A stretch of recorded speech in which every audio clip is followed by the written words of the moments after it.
Di mana titik tidak masuk akalnya? Di mana titik tidak masuk akalnya? Aksara film passwordnya.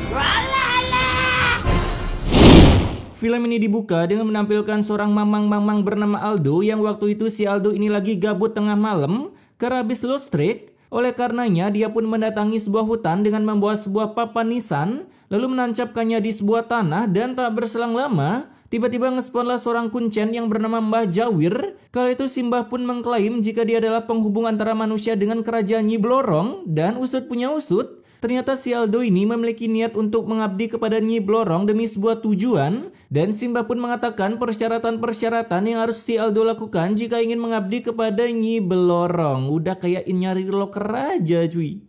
Setelah melakukan semua persyaratan itu, si Aldo pun tiba-tiba pindah ke sebuah tempat yang dimana di sana sudah terdapat kadita kearifan lokal. Kalau kata sutradara si Nyi Blorong.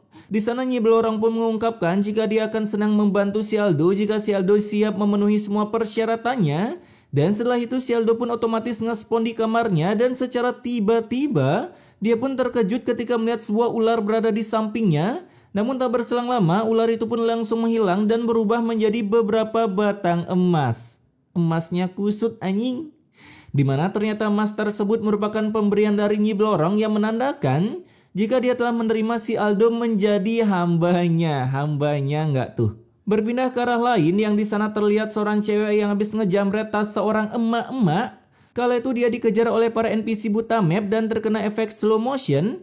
Cewek aja nggak kekejar anjing. Setelah itu si cewek yang bernama Intan pun pulang ke rumahnya dan di sana dia bertemu dengan saudaranya yang bernama Siva. Waktu itu si Siva pun curiga kalau si Intan lagi-lagi ngejamret tas orang lain. Alhasil si Siva yang cita-citanya jadi ustazah pun auto menceramai si Intan. Dan tak berselang lama datanglah suami si Intan yaitu si Aldo yang langsung saja mengomelin si Siva karena kemarin dia dilarang main judi oleh Siva. Udah miskin main judi pula. Setelah itu si Aldo pun nunjukin semua emas hasil pesugihannya kepada si Intan. Melihat itu si Intan pun kaget karena awalnya dia mikir kalau si Aldo menang judi. Dan pada akhirnya si Intan pun tahu kalau semua emas ini adalah hasil dari persugihan Nyi Blorong. Kemudian si Intan pun ngungkapin kalau si Aldo ini nggak bakat main judi karena bukannya untung dan menjadi kaya yang ada malah lost track sampai punya hutang di mana-mana. Sampai-sampai si Intan pun harus ngejamret buat ngasih modal main judi. Waduh, sekeluarga nggak ada yang bener cuy. Dan karena sekarang mereka udah dapat cukup harta yang bisa digunakan buat modal bisnis, mereka pun berniat buat buka sebuah klub malam di kampung ini. Klub malam, auto digerebek.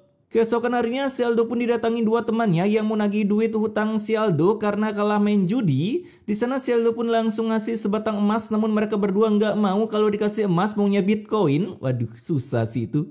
Namun si Aldo kembali menegaskan jika emas tersebut kalau dijual nilainya sama dengan hutangnya si Aldo. Sampai pada akhirnya datanglah si Siva yang berniat buat pamitan pergi ke sekolah. Dan melihat itu, dua orang ini pun memiliki ide buat menyandra si Siva. Dan mengetahui si Siva disandra, si Aldo dan si Intan pun tak tinggal diam. Karena si Siva ini ibaratkan aset mereka untuk menjadi tumbal pesugihan.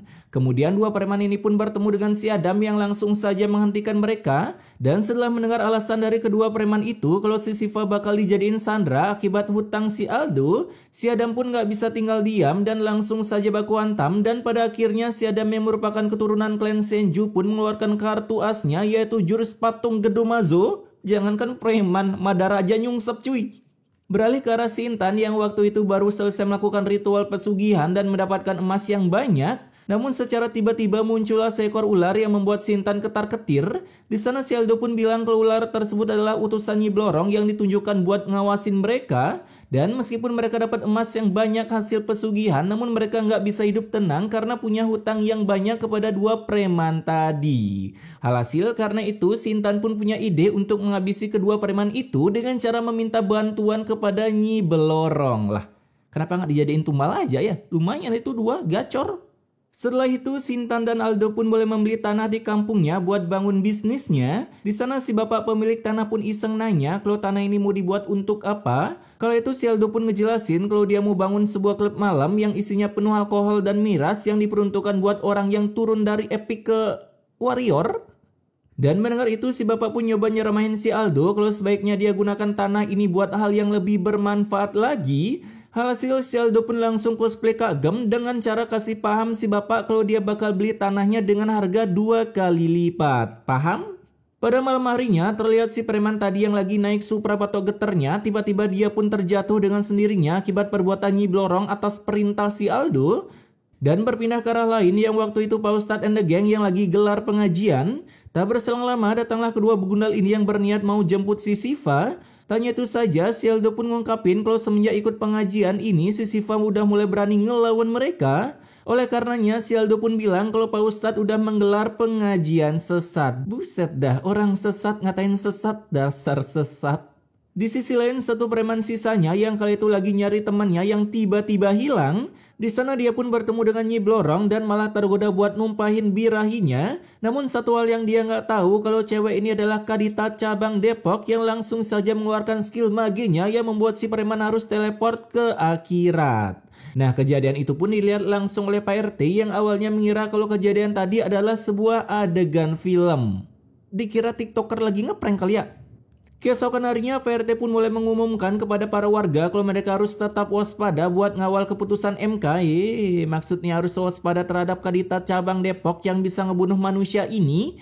Dan tak lama kemudian datanglah si Sista dan emaknya yang nanyain kalau Pak RT habis ngumumin ke para warga. Pak RT pun ngungkapin kalau semalam dia ngeliat seorang cewek yang bisa ngakil manusia dengan kekuatan magis. Dan tanya itu saja, menurut laporan beberapa warga seringkali terlihat ular besar yang ngespon di kampung ini.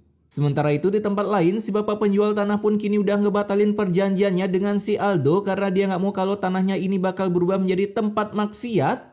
Mendengar itu si Aldo pun kembali nawarin kalau dia bakal bayar 4 kali lipat. Dan tak lama kemudian datanglah si Adam dan Pak Ustadz yang udah dengar kalau si Aldo bakal ngebangun klub malam di kampung ini. Oleh karenanya Pak Ustadz pun gak setuju dan langsung mengancam ide si Aldo tersebut. Pada malam harinya, dua begundal ini pun nyeret si Siva buat ditumbalin ke Nyi Blorong. Namun saat proses penarikan jiwa Nyi Blorong pun menolak Siva karena katanya hatinya penuh kesucian. Buset, bisa gitu cuy. Oleh karenanya Nyi Blorong pun memutuskan buat narik jiwa si Intan buat dijadiin budak di kerajaannya.